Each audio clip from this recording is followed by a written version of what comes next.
Hi, welcome to Unique Parenting. I am B. Moise, and today I want to talk about parenting on the opposite end of the spectrum. How do you parent together cohesively as a unit when each individuals are coming from different ends of the spectrum? I know personally this was a challenge for me and my husband because we came from different households and we had different rules and we had different dynamics. But we also have different personalities. How I approach things versus how he approaches the same thing, it's different. I'll tell you a fun little story. One of the first time I realized how different he and I were when we first got married and we were trying to put a piece of a table, like a little dining room table together, and we could not come to an agreement.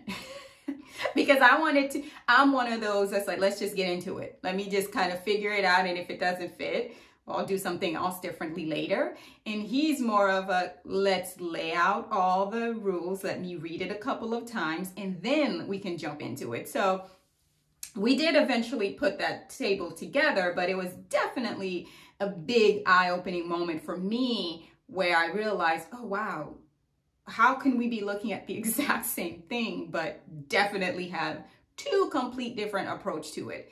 And I mean, we did come up to a conclusion. I mean, I did put some of the pieces together. It didn't make sense. He went back and corrected it, but you know, that's marriage. So it's stuff like that. Now, how do you do that with a child? That's a completely different territory. It's not a furniture. It's, you know, it's a child, it's a being, it's a life. So how do you do that? The first thing that I want to talk about is definitely history. Who you are as a parent is a combination of all the different experiences and things that you saw growing up, you felt growing up, you lived growing up. So you're not really this parent from this child that you have. Like you don't have any information yet. Everything that you're about to do, that you're going to do, is previously learned. You're just not aware of that. So you're like that. So that means your spouse or your significant other is also like that as well, the person you're co-parenting with. So your co-parent is coming from their history, their background, their situation, their whatever it is that made them who they are. So to get over that hump, initially have a conversation. Talk about how you guys are alike and talk about how you're different. Talk about your upbringing and the discipline methods that were used and how they impacted who you are today. And have the same conversation with your spouse to see, okay, we're coming from opposite ends. Like I felt discipline made me feel this way, punishment made me feel this way.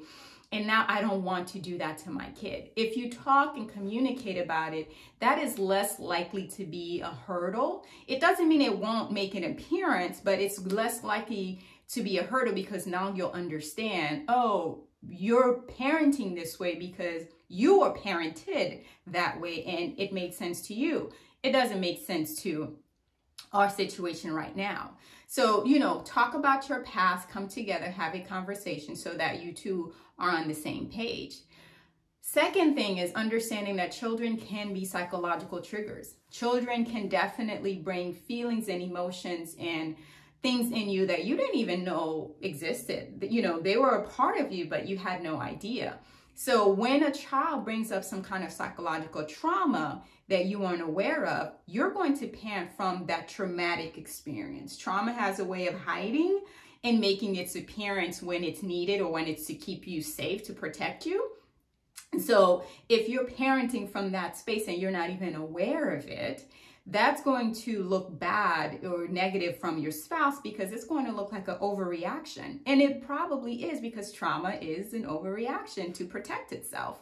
So when you see it and you're thinking, oh, wait, that response was too much, understand that that's a psychological trigger. Children will trigger you and they'll put you in a place that you thought you left and you weren't there anymore. So, you know, talking to your your partner about, hey, this was a trigger for me. That's why I responded that way. Again, back to that communication piece. If you recognize that this is a trigger, this is something that is not how you would want to respond, but it's just kind of like the default response, definitely, if your spouse understand that, you again, the both of you are more likely to be on the same page and have less negative back and forth and negative interaction, because they'll understand what you want and you'll understand what they want. So definitely ask yourself, am I responding out of some kind of an emotional feeling?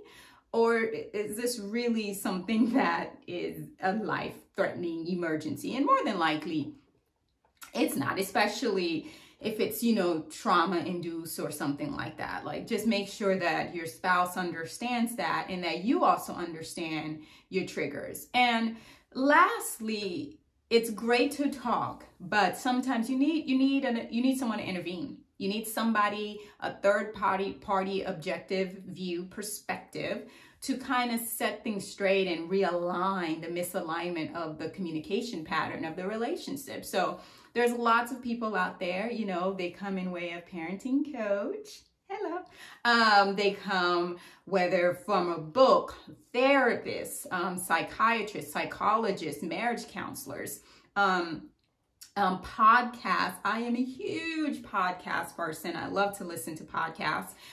You can watch a talk, a show. There's so many ways to gain information and to get an objective view. But, my go-to is definitely find a real life, individual that can help you get over that hump. Get over the why are we on opposite ends and how do we get on the same page? Because let's face it, the goal is to have healthy, thriving children. And to have healthy, thriving children, you need two individuals who are healthy and thriving themselves to definitely portray that so that their children can do that. Children do as you do, not as you say. So make sure you're, demonstrating the behaviors and you're modeling, the individual that you want your child to be. So be on the same page, get outside help if you need it.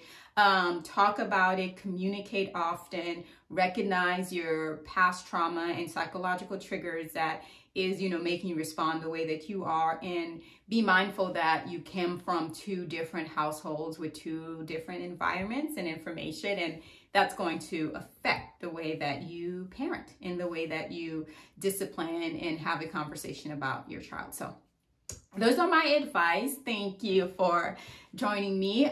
Enjoy your unique parenting journey with your unique learner.